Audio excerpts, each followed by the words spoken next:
Hello and welcome back to Calculus 1 on this Halloween morning, right? Um, we are going to talk about 4.3, the first and the second derivative test, and those are used to analyze the function and find the intervals of increase and decrease and find the concavity without actually drawing the function and looking at the graph. You see, these concepts are very easy to spot when you have the graph. The question is, can we find those intervals and important points and everything without looking at the graph? Just by doing some calculations on the function that it's given to us. Because sometimes we have graph, sometimes we have function. Now, if you have graph, as I said, the whole thing is a joke, right? So you would have, let's say, a graph like that. It goes forever this way, goes forever this way. There is a max over here, there is a min over here. Those are both relative, min and max, local min and max, but let's not care about that now. What we are going to care about is this portion of the graph, right, that is coming up to the maximum, and then the portion of the graph emerging from the minimum going up forever, and that would be the portion of increase, right? So that's the increasing part of the function. And then to contrast that with, let's say, oops, that was bad. This is one. To contrast that with, let's say, orange, we're going to take the orange path over here, and that's going to be a decreasing part.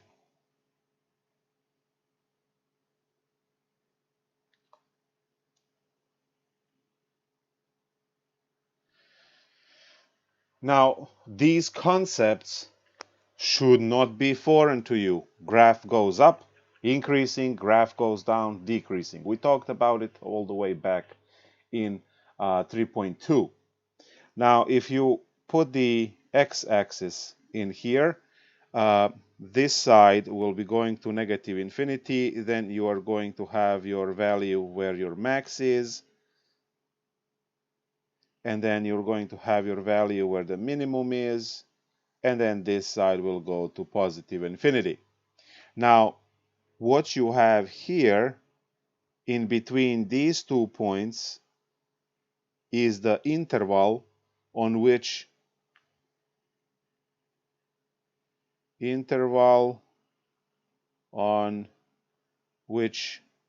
f of x is decreasing.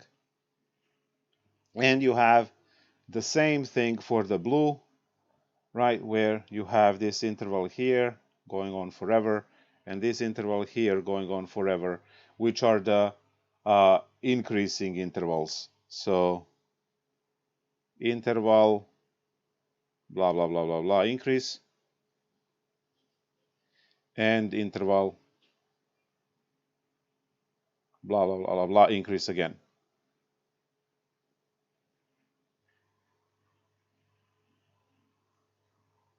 So that's the increase and decrease.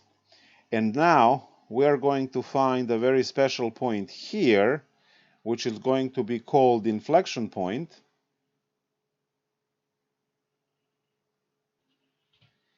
And that one is going to give us concavity.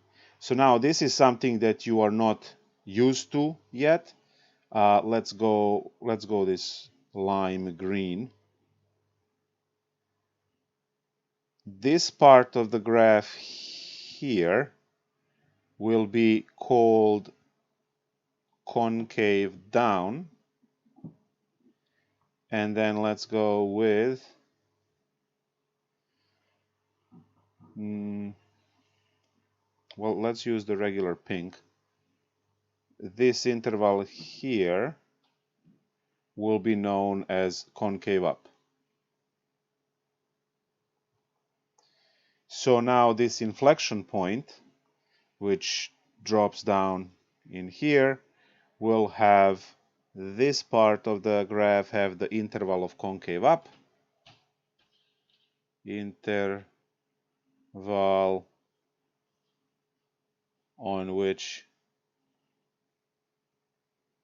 f of x is concave up. Now, if you can take a look at the concave up versus concave down, that is literally x squared versus negative x squared. That's what it means, but we are going to have the entire piece on it later.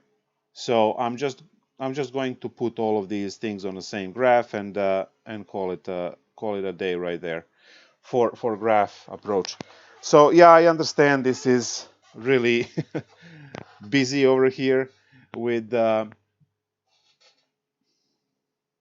interval for concave down. So it's really busy with these colors and it's hard to see the function. Function is the black line, obviously, and then you have the x-axis also. But you can see that increase decrease changes when you hit min and max, and the concavity changes when you hit the inflection point, and all of those could also change if you hit the vertical asymptote. So we are going to put all of those in some theorems and lists and things for you guys to remember, so you can take a look at the function and go through all of these things. So let's start with the first derivative test.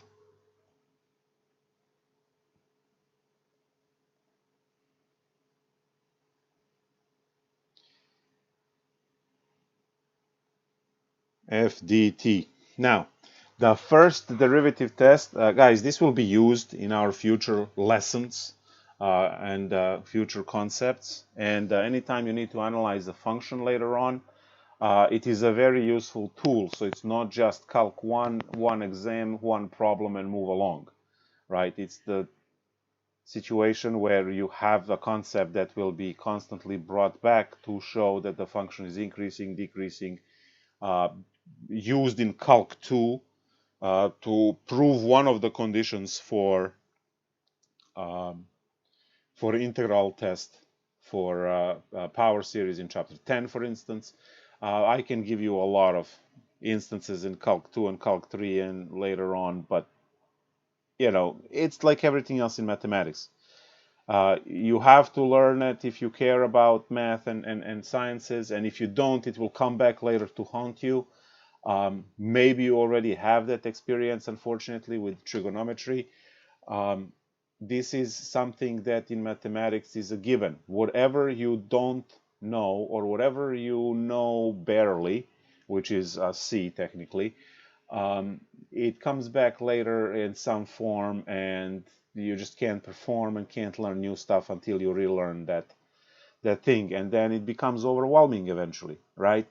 Way too many things to relearn and refresh, because unfortunately we have this culture and society of learning for the test and learning for the grade, where that becomes more important than the content and the idea that, you know, everyone should take this and that, and obviously, right, we have issues in that area. So let's take a look. The first derivative is something that you will use later, as I said. Second one, not so much. It does appear in Calc 3, but whatever. So first derivative is going to give us the intervals of increase and decrease, and it's going to give us min and max for free. Remember, we don't have a function to see that the point is minimum or maximum. And in the first lecture, I promised you that I will later show you how you get min and max without computing those ridiculous extra points and you know, going to a graphing calculator or anything like that. So we are going to have it for free, the min and max. So what do we get? We get intervals of increase, decrease, and min max. So this is what you get with the first derivative test. Now, how we do this? So let's take a look at f of x equals x squared, the cheapest function that we can possibly use for this. And clearly, right, we want the intervals of increase and decrease. Clearly, we would like to know critical points first, because that would give us a whole bunch of stuff, right? It can give us vertical asymptote, but it also gives us min and max, and in some rare cases, the inflection, right? So we take the derivative, which is 2x, and we know that we are supposed to set that equal to 0. That was all back in 4.1. And what I'm going to do is solve this and get x equals 0, which is the critical number. And then when I plug 0 back in the original problem, I come up with 0, 0 as the critical point. So now that I have a critical point, I can,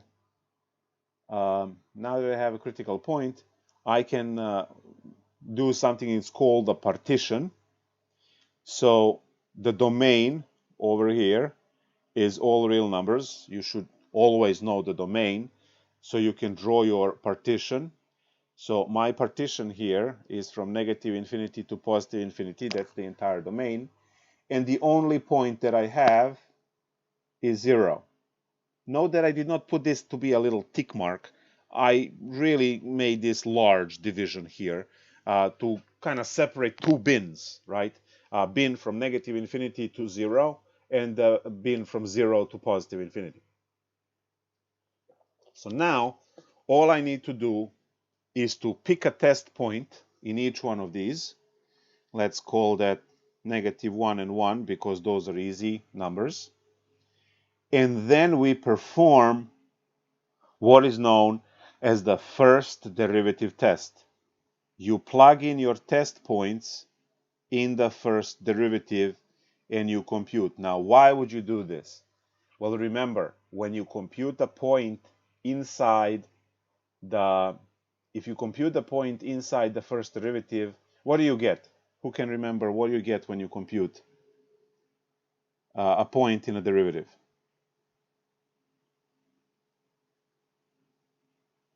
What does it calculate? The slope at a point? The slope for what? For that specific point. But slope of what? Yes, it's at the point, but slope for what? The tangential line? Tangent line, yes, perfect. So when you plug in a number, we did this the entire chapter 3, every single section of chapter 3 had the tangent line problem. And that tangent line problem was to compute the value, right, of the tangent line, compute the value of the tangent line by plugging in the point we're interested in, right, into the derivative. So these are slopes of tangent lines. And look at this slope. This is a negative slope. It's going like this. And the other one on the bottom is a positive slope. It goes like that. So that tells us that this number being smaller than 0 is giving us a decrease because the slopes are all like this, which means that the function has to be on a decrease to have slopes like that. And the other one with a positive slope has the number bigger than 0, which gives us an increase here. So decrease, increase. We did not draw the graph here. I mean, we know what x squared looks like, but we don't need to know, because I was able to compute that up to 0 function will be decreasing, and after 0 function will be increasing. So those are my intervals: negative infinity to 0 for decrease, and positive infinity to 0, 0 to positive infinity for increase. Now, what do you have for free, right? If you are to draw a line following these arrows, you can see that at 0, 0 you have a minimum, because a decrease followed by increase creates a minimum value. So we get that this point is a minimum for free. And we don't know if that is a relative or absolute minimum, but we know it's a minimum. And that's a lot of information right away. So now your answer over here, and I'm writing it in red because a lot of students just do what you see in black and then just peace out from the problem and obviously don't have the full credit because you never wrote the answer. The question is always find the intervals of increase and decrease. So you have to say f of x is decreasing on negative infinity to 0. F of x is increasing on 0 to positive infinity. And, right, as a bonus, 0, 0 is a minimum. That's a bonus in your answer. And now what you see on the screen is full credit. So without this box here, right, without this, it's not a full credit. It's not a full credit without this answer. Because this is what the people want to know. Because this axis here could be the time axis, and you want to see, and you're observing a stock function, right, which gives the graph for that heart attack looking like line with the right money going up and down. And the t-axis, the x-axis could be time, t, and the y-axis could be your money, right? And then you're observing the same function. So you open the market at 9 a.m., you're closing the market at 4 p.m., right? And here is the time curve. Increase, increase, increase, increase, increase. And then the lunch rolls around and the market starts dipping down and then it starts picking up around 2 o'clock and starts going up again, right? So, I mean, silly statement, but the trick is that we want to see those positive and negative slopes and understand what they mean, right? So it's very easy for us to say, oh, okay, so from 9 to lunch I was making money, then from lunch to 2 o'clock I was losing money, and then from 2 to 4 I was making money again. See, there is an interval of time 9 to 12 when I was making money, an interval of time 2 to 4 where I was making money.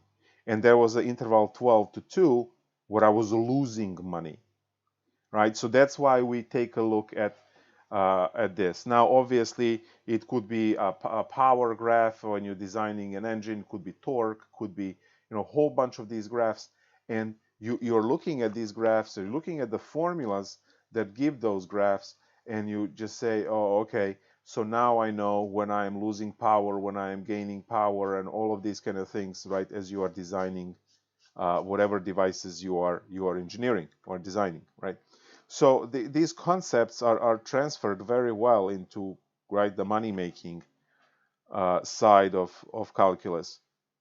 So now let's state the first derivative test.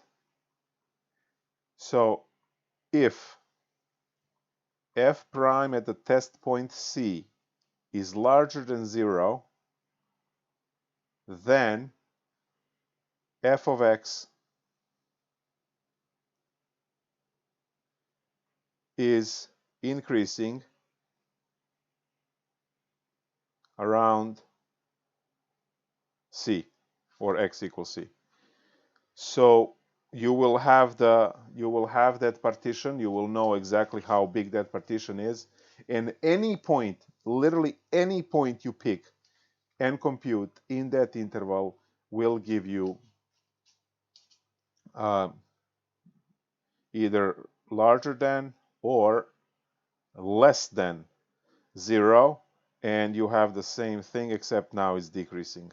So if the derivative at the test point is less than 0, then f of x is decreasing around x equals c on the interval, right, where you have it. Now, if f prime of c is equal to 0, you have a critical point, obviously, and at the critical point, function is not increasing or decreasing. Function is right. Function has a horizontal tangency, so the function is constant at that point. So equal to 0 is not a part of this. I mean, we can add it, right? If f prime of c equals 0, but see, you can't say c in this case because c was a test point that was inside of these, right? Not 0. 0 was critical point. C is some test point. So actually, I don't want to include this so it doesn't become confusing. I can put here in parentheses c, x equals c, is a test point we pick right inside each of those partitions. This is your first derivative test. And it will be used, as I said, right? One of the conditions for that integral test in chapter 10 for Calc 2 is to show that the function is decreasing. So you will be using this, right? You are looking for this part of the theorem. And then the other condition, if you remember, was continuity, right? So two Calculus 1 proofs or theorems, right, have to be done there in order for you to even start doing a Calc 2 problem. That's why, right, we need the knowledge here, not your grade. We need the knowledge. So now let's just take a look at some of the homework examples from the textbook. The examples that are given in a book, right, you should be able to read because you know all of the letters and numbers, right? And I am going to jump into some of these functions given in the book. So let's try something very simple again. Problem 23, which says f of x is equal to x cubed plus 4x. Can you please tell me what the derivative is? 3x squared plus 4. 3x squared plus 4. Awesome. So I have a 3x squared plus 4 as the derivative. And we know that we are supposed to set this equal to 0, right? Set everything equal to 0 to find those critical points. Now, polynomials do not have any vertical asymptotes, and the domain is always negative infinity to positive infinity. We need that for our partition later.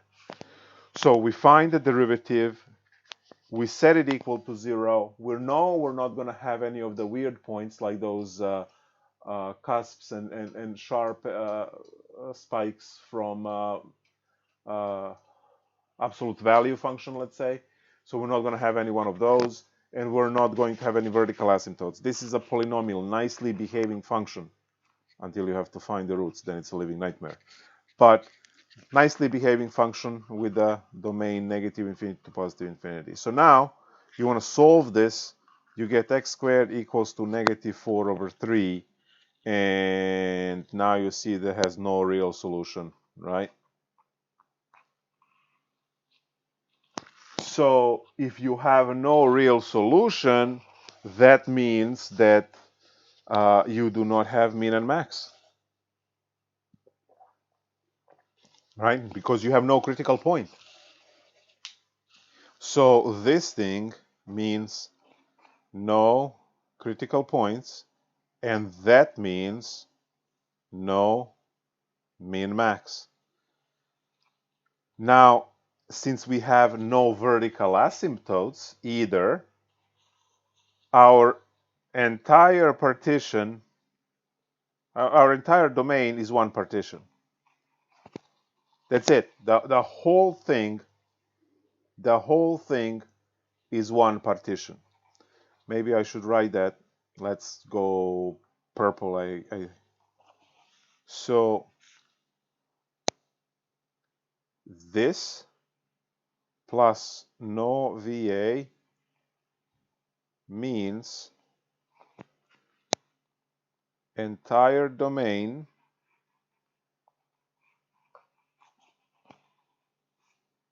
is one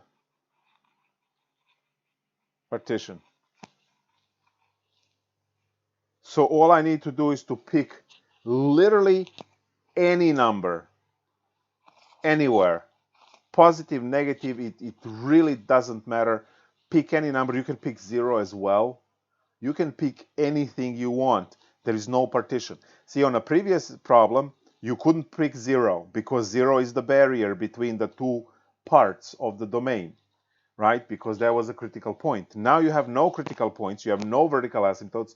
You are allowed to pick literally any number you want. So pick number 1. You can pick anything, but pick and I write 0. You can pick 0 as well. 0 is the easiest to compute. I mean, we should pick 0, right? But let's pick 1. Doesn't matter. So we're going to do the first derivative test and plug that 1 into the first derivative and get 3 times 1 squared plus 4. I'm not even going to compute this. I don't care what the number is. I just know it's more than 0, right? You're adding numbers. You're adding positive numbers. Yes, it does work out to be 7, but I don't care. All I care is the fact that the numbers are larger than 0. So when I have this situation larger than 0, all I need to do is to now claim, which is my answer, is f of x is, right, the whole thing is increasing on negative infinity to positive infinity, and then just no min, no max. Now, you are welcome to go to whatever software you want, graph the function, and show that truly there is no min and max and the function is always increasing. All right, so now let's take a look at another case, but this time we are going to pick something that has a vertical asymptote in it, and let's just, use our good old friend, the variation on 1 over x. So let's say f of x is equal to 1 over x minus 3, let's say. Let's say this is our function. All right, now our derivative is going to be negative 1 over x minus 3 squared. Right? That's the derivative. There are a couple of ways in which you can do this. What I call a noob way is obviously to do the quotient rule. And the reason why there will be a noob way is because this is a constant. So there is no reason to use that awfully long quotient rule when you can write the whole problem as this and just use the basic chain rule when you drop negative 1 in front and you have your minus 2 because you're subtracting 1 and then times the derivative of the inside in a chain is 1. So we don't even need that. And you can just rewrite it into this form. So that will be, the better way, right? You've seen those memes, right, where they have the little brain, the more, and then the lit up brain in the bottom. That will be your logarithmic differentiation, right? The one that you don't write anything in. Anyway, maybe I should make that meme. Yeah, but that only successful Calc 1 and above students could laugh at it. It will be a very small. Yeah, okay, we'll see. Oh, we can get that guy yes and no. Okay, whatever.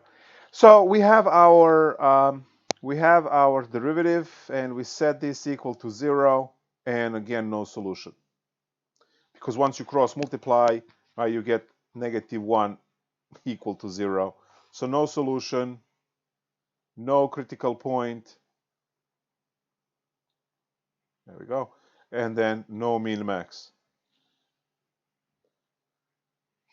But now we have a vertical asymptote. Let me write that in blood. We have a vertical asymptote at x equals to 3. You can use the limit to prove that from chapter 2, but we do have a vertical asymptote there. So now our partition is at 3. Negative infinity, positive infinity, right? Partition is at 3, and because partition is at 3, we can pick any test points you like. Usually 0 is always picked if you can, because it's easy to compute, and literally pick whatever number between 3 and infinity. I pick 4.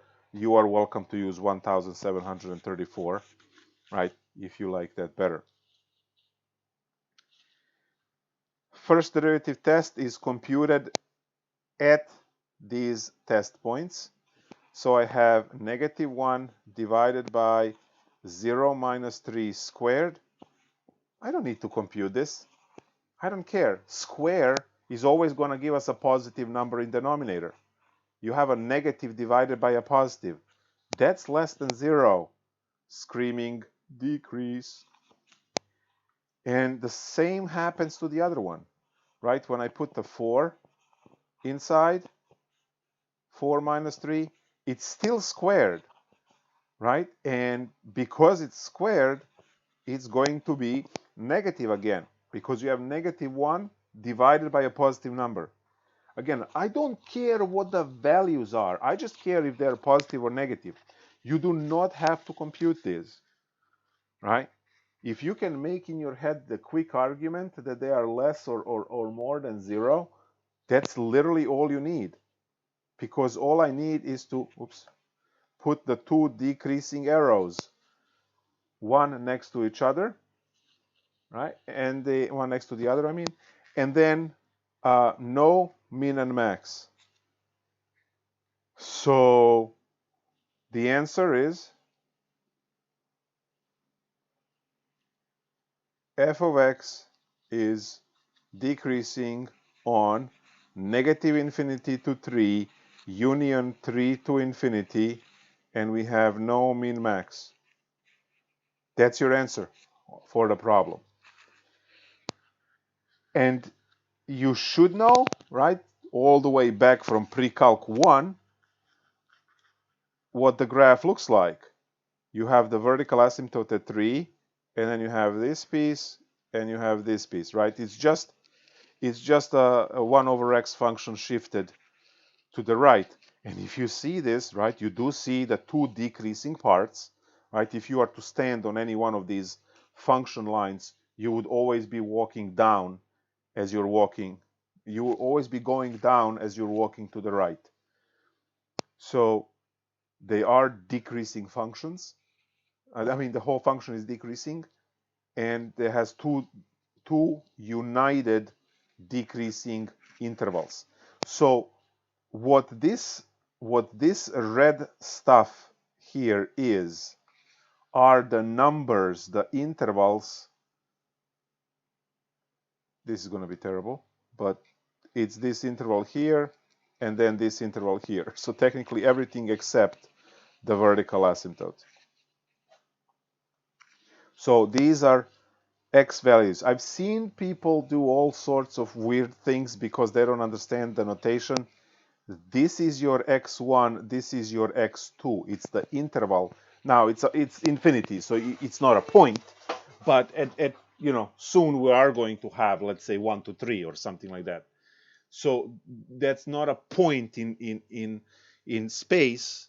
These are numbers on the number line, the first and the second. So the same thing if you would say 2 to 4 interval of time, 2 to 4 p.m. or a.m. whatever. Those are both time. It's not one is x, one is y, and then you get a point somewhere.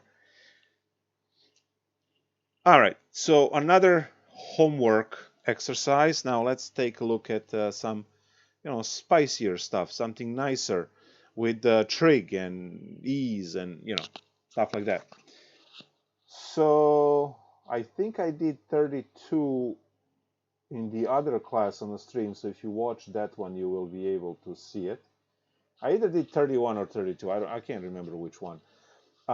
Let's go with the 3 cosine 3. So 33. Oh, this is a problem. Rich in 3's. Look at this. F of x is 3 cosine 3x. And it's a 33 problem.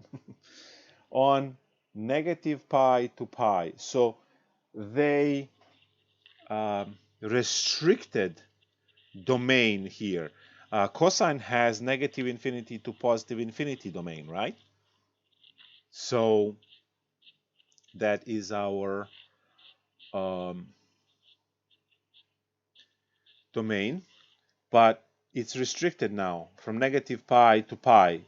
So when we do the partition, partition will be just negative pi to pi. We don't care that there would be more. We are restricted to that. So that's our partition. Now we might have the, parts inside. We'll see. All right, let's start with the derivative. Derivative of cosine is negative sine. So we're going to have negative 9 sine 3x. Right, the chain rule is going to kick this 3 outside, which will multiply the 3 in front. And cosine is negative sine. And now we need to set this equal to 0. Now, solving a trig equation, right, when you divide both sides by negative 9, you have sine 3x equal to 0. And now this is where the basic knowledge from trig, right, kicks in, which is solving equations. Now, we are on the interval of negative pi to pi, and I am going to draw the sine function from negative pi to pi. If you remember, the main squiggle looked like this, but that's 0 to 2 pi. I don't need this part. So that part is going to go on the other side to create the graph for a sine. Now, why did I do that? I did this to see where the zeros are. And I have a 0 here, here, and here. So 3x is equal to negative pi, 3x is equal to 0, and 3x is equal to pi. Right? If you want to think about this in the other way, right, you can rename this 3x with a different, let's say, u. And then when is sine of u equals 0? Or theta, or whatever you are used to from your trig course, right? And then each one of these would be that u. So when u is negative pi, when u is 0, when u is pi, that's what I have my zeros. And then you just replace back 3x for each one of those substitutions. So x equals negative pi over 3, x equals 0, and x equals pi over 3 are the three values that we are after, and those are your critical points. So for the function 3 cosine 3x, right, something is happening at these points, and we want to learn what. So now that I have these points, I want to do the first derivative test. I want to check what's happening here. Now remember, my number line now is having these barriers. Maybe I should make it a little bit longer because we are going to have a couple of numbers here. There we go. So from negative pi to positive pi. Remember, these endpoints will always be what your either domain is or restricted domain. In our case, negative pi and pi. All right, cool. Now, where are the barriers? Well, right in the middle, there's a 0 there. And then we have negative pi over 3 and positive pi over 3. Now, pi over 3 obviously cuts 0 to pi into 3 equal parts. So if this is 1 and 2, so the first one is going to be negative pi over 3, oh, sorry, that's positive pi over 3, and symmetrical over here closer to 0, negative pi over 3. So here are my partitions. As you can see, I have 4 regions in here. 1, 2, 3, 4. I am picking 4 test points, 1 in each of these regions. So let's pick the easy ones. Pi over 2, which is definitely right between pi over 3 and pi. And then pi over 6, which is smaller than pi over 3. You can also do pi over 4 if you want to. Pi over 4 is also smaller than pi over 3. So whatever, I'll use pi over 6. And then just symmetrically on the other side, negative pi over 6 and negative pi over 2. And these are my test points. So you just pick literally any value you want, right? I mean, if you like pain, right? You can pick 5/3 in here. 5/3 would do it. But we pick the values that are in quotes nice, that will work nice with our first derivative. All right, so first derivative computed at negative pi over 2 is negative 9 sine of 3 times negative pi over 2. Now, here comes the computation for trig, right? The basic idea is to also know what the odd and even functions do so you can deal with these negative signs. Sine is odd function. Cosine is even. Tangent is odd. Now that helps with these signs because the property of the odd function is that this negative jumps out. So this thing becomes positive 9 sine of pi over, no, 3 pi over 2. 3 pi over 2. And if you have the sine graph, this is where 3 pi over 2 is negative 1. So this is 9 times negative 1 less than 0. And we are going to have a decrease over here. Cool. Next one. F prime at negative pi over 6. That's our next value. That's negative 9 sine 3 times negative pi over 6. Minus jumps out 9 sine of pi over 2. Because 3 and 6 cancel to pi over 2. Now pi over 2 is positive 1. So now this works out to be larger. We know from our previous calculation here, right, that they don't need to alternate. So don't compute one and just put them all, one going up, one going down, because you are going to run into a problem, problems, multiple, where they do not alternate. So you have to compute every point. I mean, unless it's polynomial. Polynomials will always alternate, but I hate the exceptions and those kind of trick rules and stuff because it just clutters your brain with information that could be freed up for something useful. Negative 9 sine, and now I have 3, I have positive pi over 6. So now the negative sign survives. And it's going to be negative 9 times 1, which is less than 0. And we do see that now this does alternate. And f prime of pi over 2. The negative sign will still survive to the next calculation.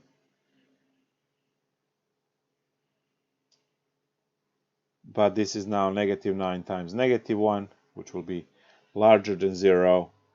And we have an increase there.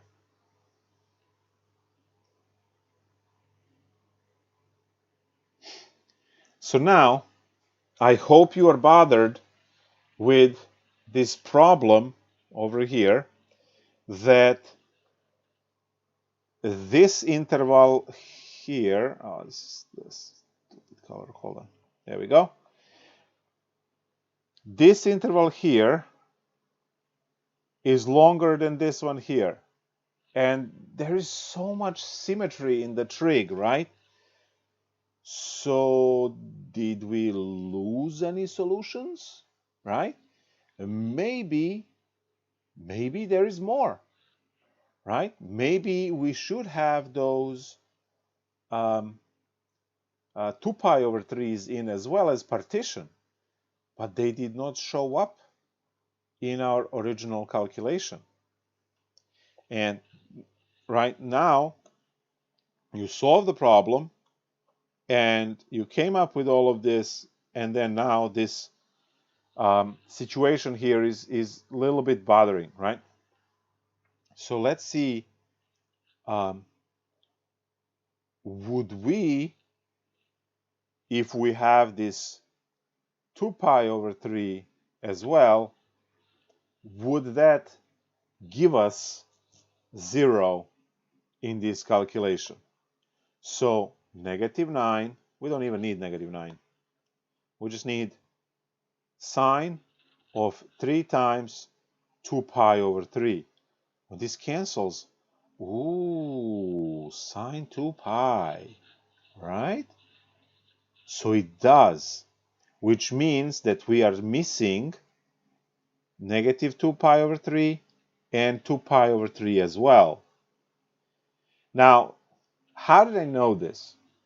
Well, first of all, I know the unit circle, I know the values, but there is a very neat trick, and I didn't want to go with that trick first because I wanted you to focus on the calculus procedure and see it one more time before I go back and remind you that when you are solving trig equations, you usually have this many times 2 solutions.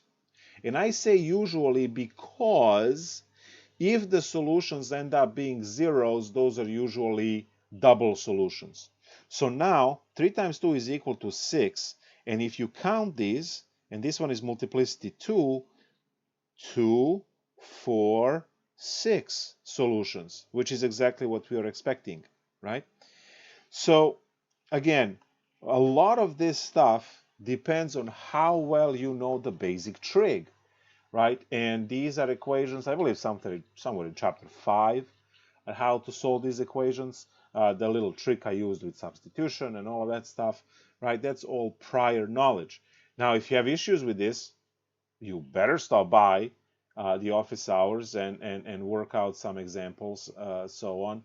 And then I think also chapter 1 should have some review of this stuff to go back and review it. They gave you 4 problems with trig for the first derivative.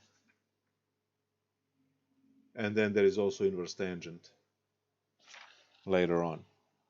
All right, so now we discovered that there is also 2 pi over 3 and -2 pi over 3 as barriers, and those will have the opposite signs like this going up and down. You can calculate those and use the test points.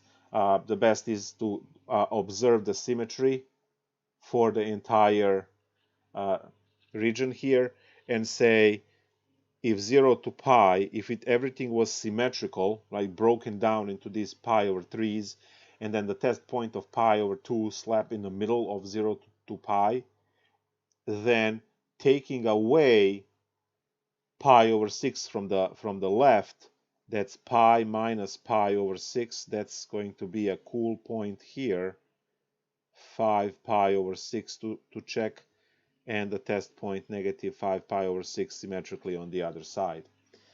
This is why I love trig, because it's really symmetric, it's periodic, it's very easy to deal with it once you learn the basics. And it also looks, terrifying to the untrained eye, which is good for Halloween, right? So you might do this today to scare people away. Answer: f of x is increasing on, and now we list all of the intervals for increase. So that's negative pi to negative 2 pi over 3 union negative pi over 3 to pi over 3 union. So this one, to 0, oops, to 0, and then union pi over 3 to 2 pi over 3. So these are the intervals of increase, and those are all of the intervals where you have the arrow going down, going up. So negative pi, negative 2 pi, negative pi over 3, 0, and pi over 3. Yep, very good. And the other ones in between are decrease. So f of x is decreasing on negative 2 pi over 3 to negative pi over 3. Right, so this one fits in there in between. And then union, the next one that fits in here, which is 0 to pi over 3. And then union, the 2 pi over 3 to pi, which is the one all the way to the right. And again, we get mean and max values for free. So mean values and the max values. Now, where are the mean values? Anytime the function goes down and then up. So at negative pi over 3 is the minimum. So negative pi over 3, comma 3. Because remember that your mean and max values will always compute out of the sign, max values to positive 1 and mean values to negative 1, right? Because that's the range of the sine and cosine function. So no matter how complicated the function is inside the sine and cosine, when all of the calculations are done, the answers are all minimums are negative 1 and all maximum values are positive 1. But we had times 3 in the original problem. So when this mess computes to become 1, then 1 times 3 is 3. When the mess computes to be a negative 1 for minimum, then negative 1 times 3 is negative 3 for minimum. So now that I'm working on the minimum value, this is a negative 3. The next minimum value is at pi over 3. So we have a pi over 3, comma, negative 3. And now this is, you see the problem. You see the problem where mathematics is broken. And when you really have to pay attention. This notation looks the same, right? Notation looks the same, but they mean a different thing. And that is what the scary part is, right? That's the scary part of everything. So if I put this into, let's put this peanut over here and just draw this to understand. So when I have 0 to pi and pick this to be pi over 3, this thing here is the interval on this axis. And the point is this. Oh, negative 3.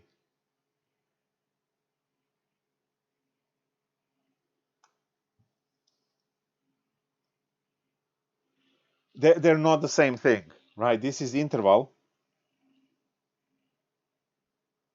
and this is a point.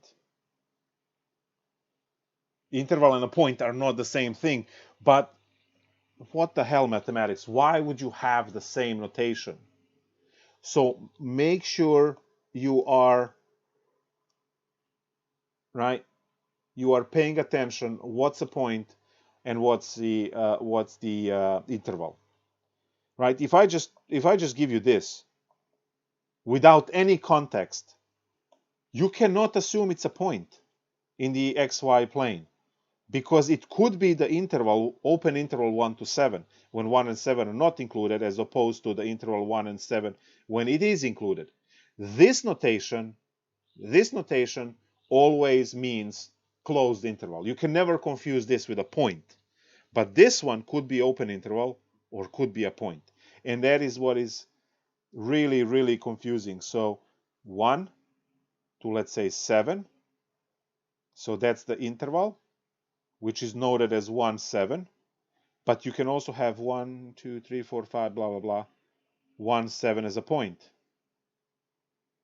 So you and they have the same notation, which is, you know, when I say what the hell math, right? Be very careful. What's the point? What's the interval? Because they have the same notation. So your min and max values are all points, and your increase and decrease are all represented on the x interval, x1 comma x1. And that's the difference between these two, right? So this is x comma y, and this over here is x1 comma x2. So two x values for the interval notation between x1 and x2, and this one is a point xy, where you get your x value and you get your y value to locate the point. Be careful. Be careful about that. And the last thing here are the max values. So max values would be, as you can see, this one, and then a 0, and then 2 pi over 3, because that's where the peaks of these arrows, right? So negative 2 pi over 3, comma positive 3, 0, 3, and 2 pi over 3, comma 3. And there we have it.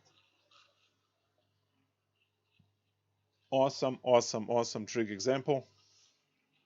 Now you have a different trig example in the other lecture I gave on Wednesday. So hopefully you will go and you will watch that one as well, so you have more trig examples. I want to do one more ln problem, so 40, and then we're going to go and take a look at the second derivative test. So f of x is equal to x squared minus 2 ln x.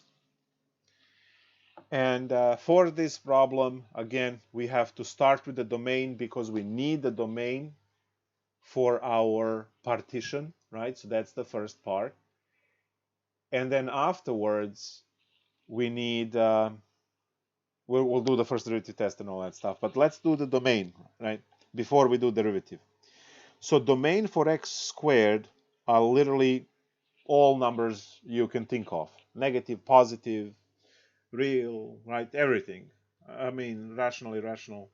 So any particular number you can pick is in the domain of x squared. But ln x only has positive numbers in its domain, because it looks like that, right? So you can only feed positive numbers into this part. So now, if you have, this is the good old, you know, one spoils it for everybody. That's like when a social justice warrior shows up at a party, right? Like immediately forget about having anything funny going on. This is what you have there, because they have no sense of humor, because they have heightened self-importance, right? That's how it goes. When one sense goes up, the other one's, right? When you lose one sense, like sense of humor, right, then the other one is heightened. So you have here the situation where, even though this one would like to use positive and negative numbers, this one prevents it, right? So that's the one that I say spoils the fun for everyone else. So when you look at this, the whole domain here has to be this. Because if you pick x equals -3, it's going to work here, but it's not going to work there. So technically, it doesn't work for the whole thing because you can't compute part of the problem. So we have to use most restrictive domain for the entire thing. So now, here we go. F prime of x is equal to 2x minus 2 over x, right? So that's our derivative.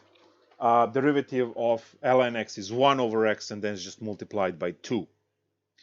Now, we know that we have a vertical asymptote for ln x at 0, but we kind of don't care because our domain starts after 0, right? This parenthesis here says 0 is not included, and 0 has the vertical asymptote, therefore, right? It's not important that there is a vertical asymptote there. It will be important in the next lecture, right? In 4.4 when we graph functions by hand, but not now. Set this puppy equal to 0, solve the equation, that's 2x equals 2 over x. Divide both sides by 2. So x equals 1 over x. Make this cross multiply, right? And you got your, see, plus minus 1. So we got that the critical point is a plus and minus 1. But minus 1 is not in the domain, right? Your domain, your partition, starts at 0 and goes to infinity. The only partition you have is at 1. The -1 is not used because it's not in the domain. Not in D, not in domain. So if I compute a half and let's say a 2, right, I will have my first derivative test done. So f prime of 1/2 is what? 2 times 1/2 minus 2 divided by 1/2. That is 1 minus 4, which is -3. I don't care. It's just less than, right? You're subtracting bigger number from a smaller. That's negative. So here we go. Boom. And then you have f prime of 2, which is 2 times 2 minus 2 over 2, which is 4 minus 1. Well, now it's reversed. The bigger number minus the smaller number, that's going to be increasing. And free of charge, x equals to 1 is a minimum. Because you see that. It's a minimum, right? The arrow going down, meaning decrease, and then going into increase. So, there we go. Answer.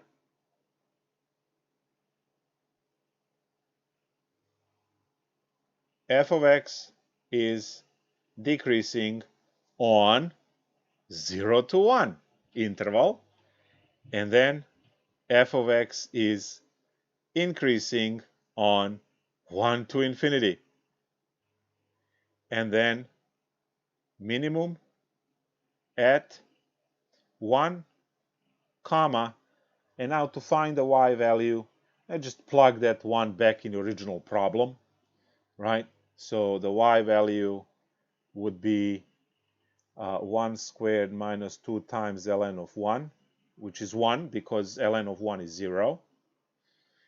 So 1, 1. So 1, 1 is the minimum. And as you can see, this helps a lot with being able to draw this function. Do you know what the graph looks like without calculator and software? And the answer is no, you don't. You have no clue what this looks like. But when you have this information, you can draw the graph. Because what do you have? You have a 1, 1 point. This is what the next section 4.4 is all about. You know you have a vertical asymptote here. So, the function needs to be decreasing, hit the minimum, and become increasing. So something like decreasing, hit the minimum, become increasing, something like that, right? Now, can it bend down again? No, because it would detect a maximum, right? Now, these skills are for the next section, but this is very important in our graph analysis, right? To draw any graph, right? Any function, to draw it without a calculator.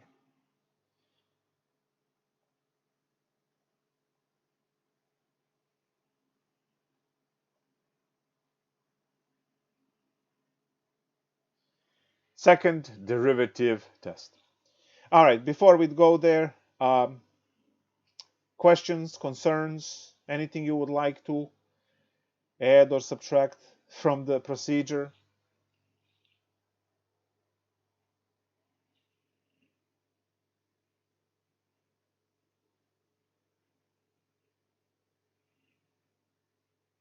No?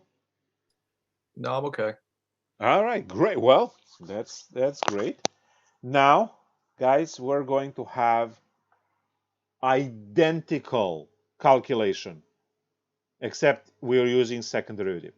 So everything you have seen here, partitions and solving equations and figuring out the derivative less or equal than 0 or more than 0, like all of that stuff, rinse and repeat, just put the second derivative everywhere. And the concepts now will be concavity rather than increase decrease. So we already know all of the calculations. We want to learn the meaning, and then we'll do the example. Now, I already said that the second derivative test will give concavity, right? So gives concavity, well, intervals.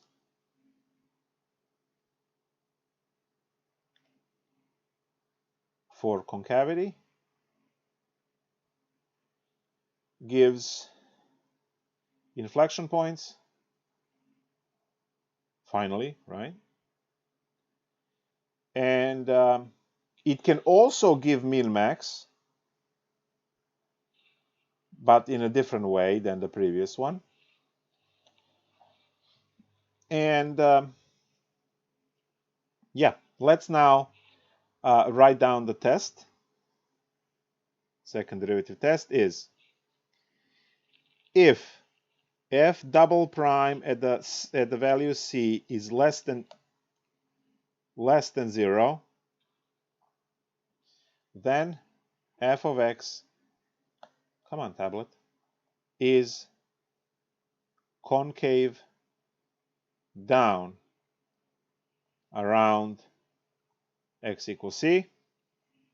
So that's the first statement. Second statement, if f double prime c is larger than 0, then f of x is concave up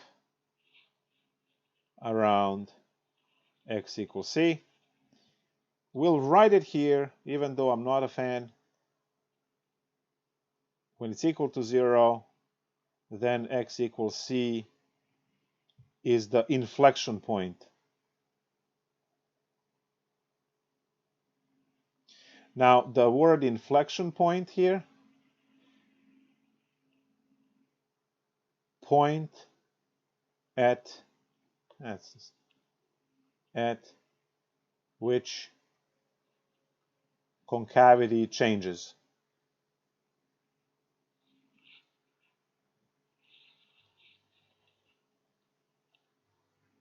Now, actually, let's put something fun. I'm going to invest money into 3 portfolios. They're all obviously progressing in time. And as I said, I'm investing the same amount of money in each of the 3 portfolios. So we are always starting, let's say, at 10K investment. That's 10K, $10,000. And we're going to have the graphs explaining, right, visually. So I have a question. Which one or which ones of these portfolios, 1, 2, and 3, are making money over time? 1 and 2. 1 and 2. Why not 3? 3 is still increasing, it's just slowing down. But does it make money? You're right, it does, but it remains constant at a certain time. Well, It looks like it's still going up. That might it just be the drawing. it will always be going up. Yeah, it will always be going up. Just like when you draw square root of x, you go like this. Sometimes you go like that, but you know that the square root of x is going up forever. So it's going up. It's just very slow. All right, cool. So we understood that we started with 10K, and at certain point in time, we always have more than 10K, right? We see the difference in each one. So each one of these made money. Awesome. So which ones are increasing? Each one of them. So this one is increasing, this one is increasing, and this one is increasing. They're all making money. Now, where would you invest your money? In 1, 2, or 3? Does it matter? They're all making money. Probably 2. Probably 2. All right, probably correct. Why? Because 1 is moving up at a steady rate, 3 plateaus, and 2 starts to go up exponentially. There we go. Perfect explanation for concavity. If 2 is making exponential money, they might have a visit from the district attorney soon. That's what the money is for. Okay, cool. So, the concept that we are learning right now is exactly this idea, right? No concavity, so flat increase. Over here is concave up, and this one is concave down. Again, they're all making money, and it's just the question is, how fast are you making money? So technically, you know, this is the difference between going to school on the bottom one, where you right out of school you get a job that quickly increases in salary, but since you are working for someone, you never become excessively rich and millionaire and so on, right? Because when you work for someone, you make them money. So your salary could be 200,000, but it's not 200 million, right? It's 200,000. So when you go to school and you get your degree, you become engineer, you become, right? So you are in this concave down in that case, right? You are in a concave down boat because again, you are making money. You're making money, but you are making more money to someone else. Now, if you own a business, which is the number 2, it's not immediate return. You have to spend years developing that business. You have to investing in that business. You have to spend years being broke, like Elon Musk talking about living in his office for was it 3 years while he was right sharing. So he did not rent the apartment. He lived with his brother, I believe, in the office where the computer was, and then he would have the PayPal run during the day when people did trade, and then code during the night to improve it and make it better. And then he sold it after a couple of years for $1 billion. That's this part when you start jumping up. Same thing with Tesla. Years and years and years of nothing and nothing and a stock, right? And now, boom, $900, right? So the idea is, right, when you own your own business, it's sluggish at the beginning, and that's the concave up part, right? It's really, really, really, really terrible. But then when you succeed, when the business model is good and the people want to buy into it, right, it shoots up. So that's the difference between, right, owning a business and working for someone and a business. And clearly, this long period of time, right, the actors need long time to become, good enough, to become that famous, to become, right, it takes long time, and then the career, right, takes off. A lot of them obviously don't make it. Same thing for music, same thing for art, same thing for everything in life. Only if you go to school, right, so everyone in the class, right, you start immediately jumping up. But you are not going to find an engineer employee, right, that's making, 3 million a year. That's where making 3 million an hour when you are a business owner, right? Bill Gates was making some insane money at one point. I don't remember the numbers, but the idea is, right, owning a business versus, well, take Bezos today. I mean, absolutely brilliant, brilliant. He has the platform that everyone wants to use, and people are spending insane amount of money because it's a good service, right? You order something online, it gets to your door. Amazing, right? So of course he's going to be rich because, right, you have millions upon millions upon millions that are buying into your services. Same thing like the companies that produce cell phones and refrigerators and TVs and cars, right? Oil companies, drug companies, right? All of these companies that millions and millions and millions and millions of people are using, billions of people are using, right? The tech companies, you're all paying into that, right? So they all of them are in this boat, right? Because it takes long time to start, but once it kicks in and the millions and billions start using it, then the money becomes infinitely scaled and goes through the roof. No one, right, starts here and then goes, right? That doesn't happen. You have to start at the bottom, and then are you going to persist for this period of time? So that's what the concavity is, and people that understand that in business, they're able to leverage it. Like Musk, right, owns 10 companies and able to have them all be successful. So now the procedure to figure out concavity is going to be exactly the same as the procedure for our situation before, which is, in this case, now we're taking the second derivative. But we have to go through the first derivative to get to the second derivative. So it's I guess, an extra step. But once you are at the second derivative stage, you set that one equal to 0 to find your inflection points. So x equals 0, inflection point. And now partition, inflection points,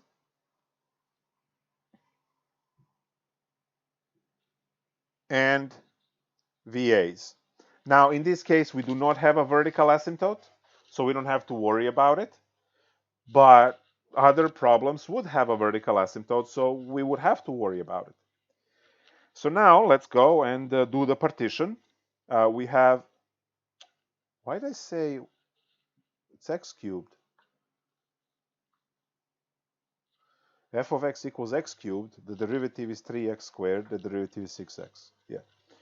So let's do our partition, right? The domain is all real numbers. It's a polynomial, so that's cheap. So we have negative infinity to positive infinity. And the only thing we have is a 0. So now, if you pick -1 and +1 as test points, still do the same thing. you have your second derivative test of the test point -1, and it's going to be 6 times -1 is -6 less than 0, concave down.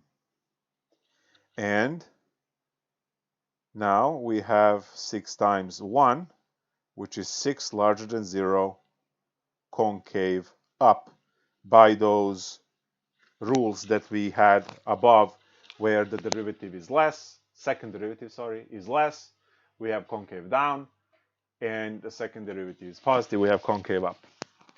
Now, luckily, we know what x cubed graph looks like, and we can verify this. So you draw your x cubed graph, and here is your inflection point 0, 0. Now, look at your I did not write the answer because I'm terrible. So f of x is concave down on interval -infinity to 0, and f of x is concave up on 0 to infinity. So that's the answer. Again, we're always looking for intervals of increase and decrease. Sorry. For second derivative test, we're looking for intervals for concave up and concave down. There we go. So if you take a look at this concave down part, you see that this is, even if you continue it like this, right? That's a concave down piece, right? It opens up. It's like a negative x squared, right? Looking like that. So it's a concave down. And if you take a look at the other part, which is to the right of 0, you have a concave up. So these concavities, right, these concavities have these graphs.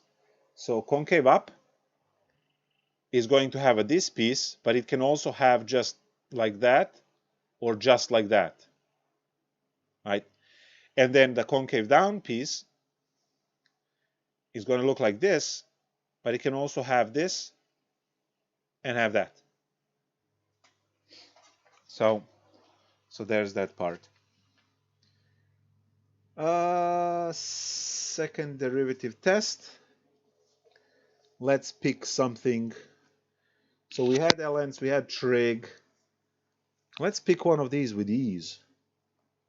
Why not? And we're done with this lesson.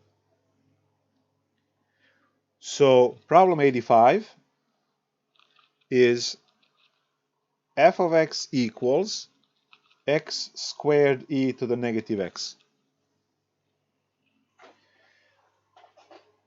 And they want, right, the concave up, concave down intervals. All right, let's go. First derivative first. This is a product rule. Copy the first, derivative of the second, plus copy the second times derivative of the first. And this is where what I talked about before, simplifying saves your life. If you don't simplify, you have 2 product rules, and you're going to end up with 4 terms, and good luck solving the equation.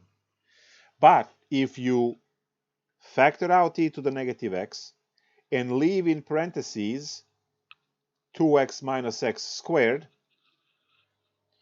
right, using algebra 1 factoring, now second derivative is much easier, and you only have 1 product rule instead of having 2 separate product rules, right? You have 1 product rule to deal with.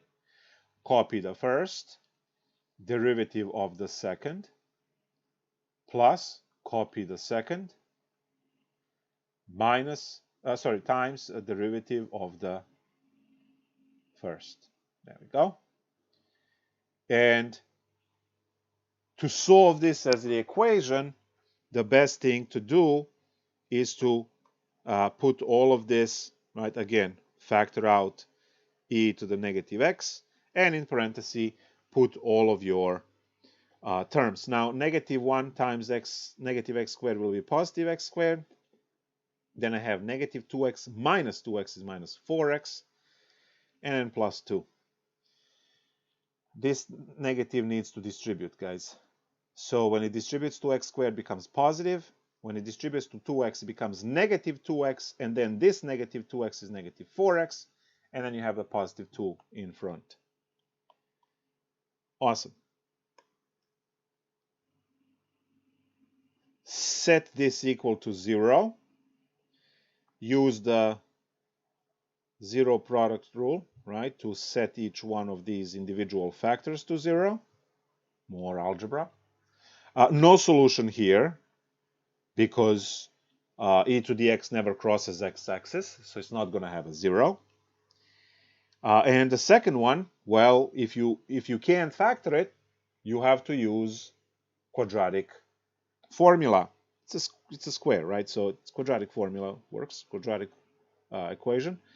So negative b plus minus b squared minus 4ac divided by 2a.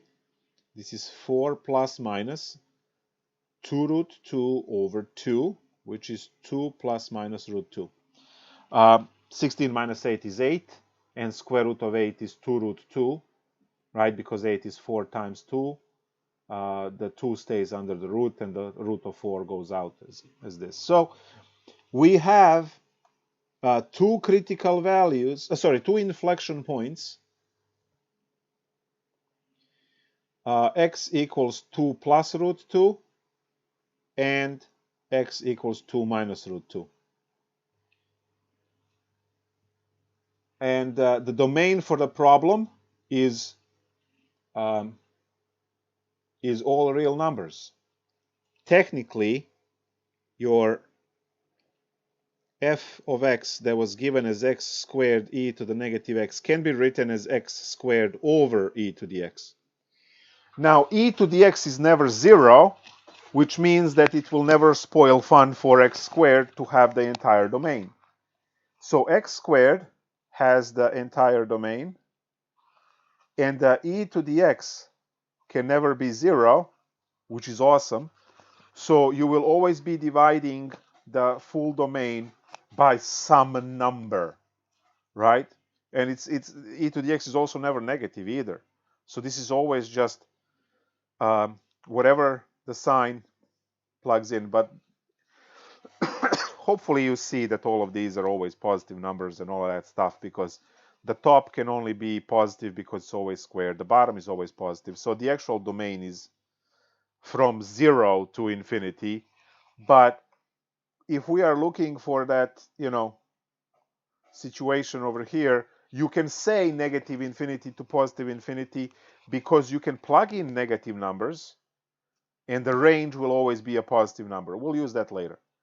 So partition, negative infinity, positive infinity, and I have two of these values, 2 minus root 2 and 2 plus root 2. Now, root 2 is about 1.4, so both of these numbers are positive numbers.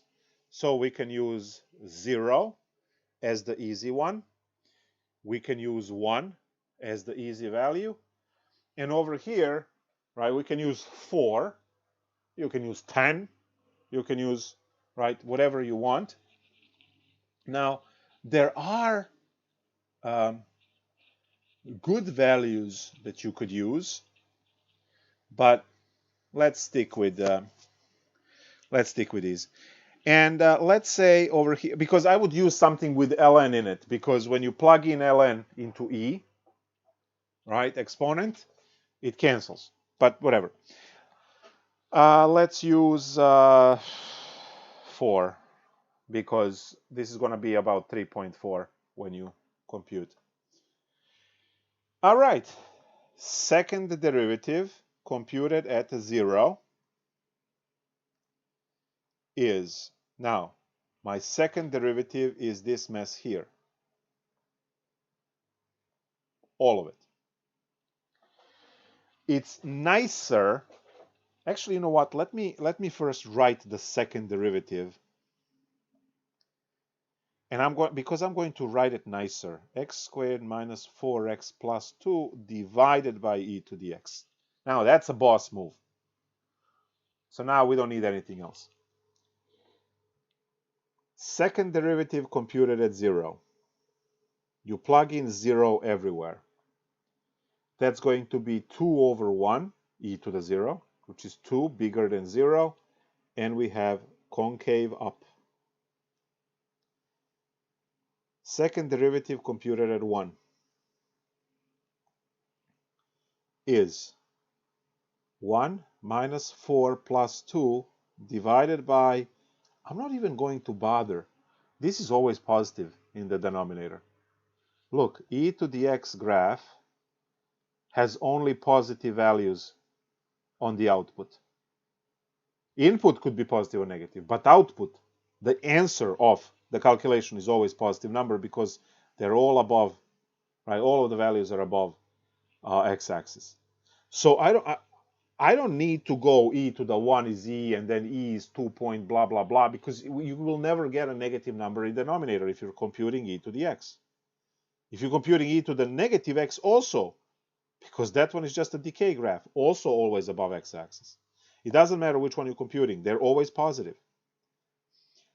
So I have a negative number divided by a positive number that's less than 0. See, I don't even care about numbers, the value, right? We just want to know if they're positive or negative.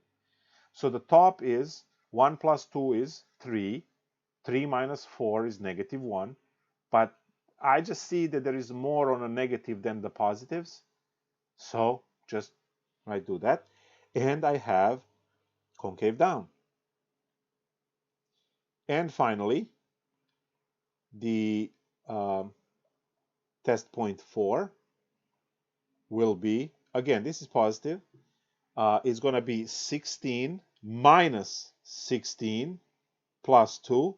That gives me a positive number divided by a positive number, which gives me positive number, which is larger than 0. Oops. Larger than 0, so concave up. Do they have to alternate? No. They don't have to alternate. An example of that would be 1 over x squared. It's a very basic graph. They're both concave up, right? So again, don't play with fire to just alternate these automatically and to save some calculations because you're lazy, right? Because you are going to run into example where they're all going to be concave up or all concave down or 2 concave ups followed by concave down. You can only determine that if you do the calculations or if you know what the graph looks like and then fill in the blanks backwards. All right. Now, answer, and we're done. Well, there is one more thing that I want to talk about, but we're done technically. F of x is concave up on negative infinity to 2 minus root 2 union 2 plus root 2 positive infinity. F of x is concave down on 2 minus root 2, 2 plus root 2. There you go.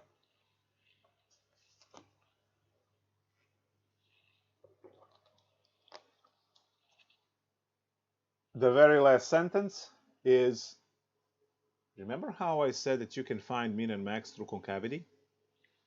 Well, should we go with a duh? This is concave up. It has a minimum. This is concave down. Has a maximum. Right? So you can actually find those and see what they have. So I'm just going to quickly go back to that f of x equal x squared problem, where your first derivative was 2x, and when you set that equal to 0, you get your critical point 0 and then 0, 0. And then you find your second derivative of it, and you just get 2. Ooh, second derivative is always bigger than 0, so it's the whole problem is concave up. Well, of course it's concave up, right? It's x squared. So of course, it's the definition for what it is. But look at it. 0, 0.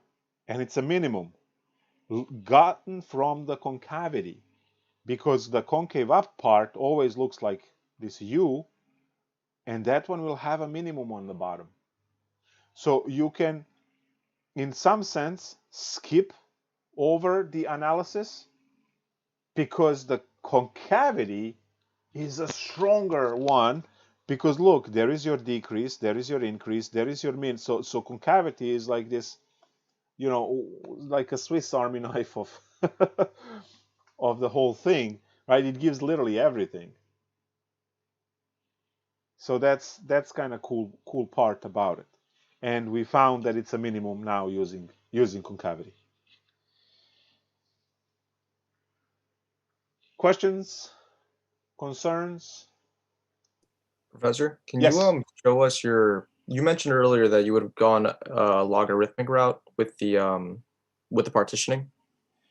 Well, pick logarithmic values if you have these e's, and you have in some problems computing e's is more problematic than computing.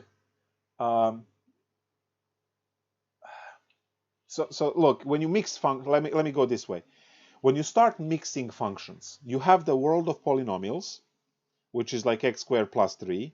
You have the world of exponentials. You have the world of logarithmic functions, and you have the world of trig. So these ones, they like numbers. That's a really terrible thing to write.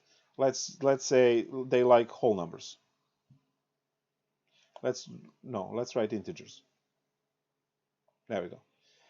This one would love to have like ln3, because e to the ln3 is just 3. So, because if you put an integer here, you would get e cubed. Well, good luck, because you need a calculator to figure out what that value is. But if you have ln3, then ln cancels the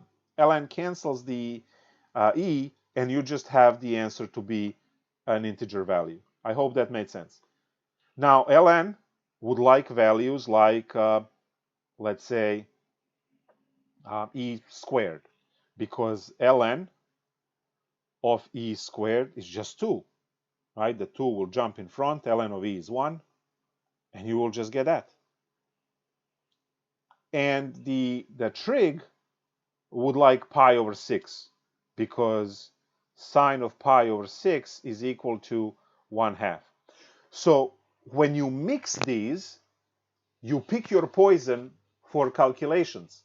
Now, for you, student at our college, you are not forced to do this in a clever way because you are spoiled with a calculator.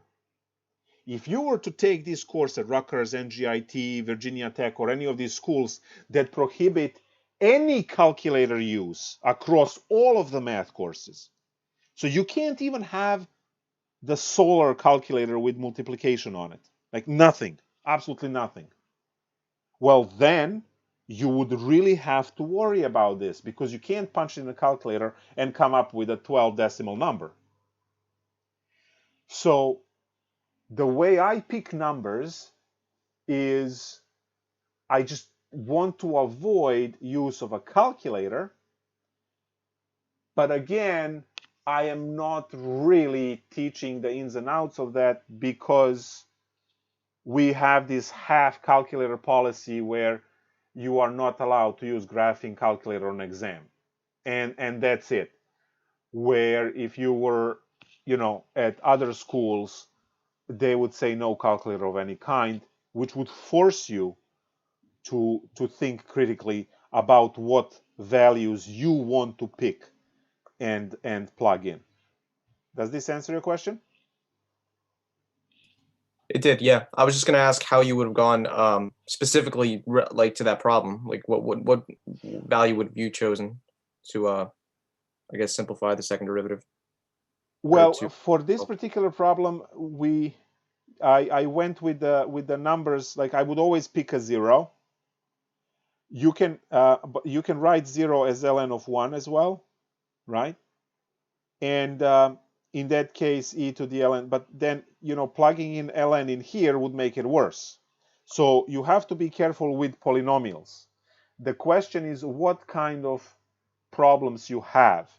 So in this particular one, I'm still going to stick with the values that I picked as the numbers because the polynomial is the one that it's in charge, given that I've never computed e. You see that I just put plus, plus, plus. This will be much more important later on, let's say Calc 2, when you do the hyperbolic functions. And hyperbolic function is in terms of e's. So just since you're asking now, I am going to give you the let's say, cosine hyperbolic of x. And this is a function you will learn for the first time. Well, you're going to learn it now, but you are supposed to learn this for the first time in Calc 2 course. That's where you want to pick your ln values, because cosine hyperbolic of x is defined as e to the x plus e to the minus x over 2. So if you want to calculate cosine hyperbolic of 3, yeah, good luck with that, right? Because you have e cubed plus e to the negative 3 divided by 2. Immediately everyone goes, where's my calculator? But if you have the cosine hyperbolic of ln of 3, the problem immediately becomes a joke. Because these calculations now will all give you the what you would call the quote nice numbers, right? So you would get 3 plus 1 over 3 divided by 2, which is 3 halves plus 1 over 6. And then that gives you, 10 over 6? Yeah, which is 5 thirds. So you can see that I can compute the cosine hyperbolic of ln 3 and get 5 thirds without a calculator, where cosine hyperbolic of 3, where's my calculator? Because now I need to cube. Yes. And that's the issue. So, later on, now you might run into problems that do not mix polynomials with this, so just have e to the, some e values. And I'm trying to find, like as I'm talking here, problem 30. So I would encourage you to try problem 30 on your own, because problem 30 has e to the x divided by e to the 2x plus 1. Right? So you do not want to pick values 3 and 7 and so on, right? You definitely want to pick e to the, ln2 or ln7 or whatever would make your calculation work fine. Now the question is, do you know where those ln values lie? And that's again how well you know your ln x function, which is when you draw ln function, whoops, right there, there's this value 1. So ln1 is equal to 0. We see that on a graph. When input is 1, the output is 0, height of y. But then, this is the better representation.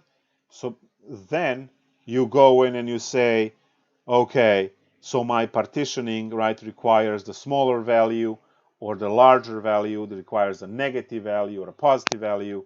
So, ln of a half is less than 0, and ln of 2 is more than 0. You can see that on the, right, because this is where a half is, and then you see that it returns the negative value.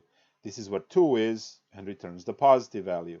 So, it depends what you need, and it takes time to get used to these numbers and things, especially if you haven't thought about it before. So it's a good skill to have. It's a good skill to have.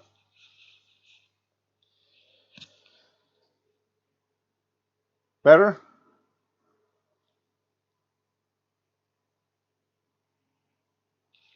Or you fell asleep? No, that's really cool. Thank you. Okay, cool. All right, let's hit the break. We'll be back in about 5 minutes with graphing functions by hand. So 4.4 graphing functions is just called graphing functions, but we are not going to use the software. We're going to use these calculations we learned so far. So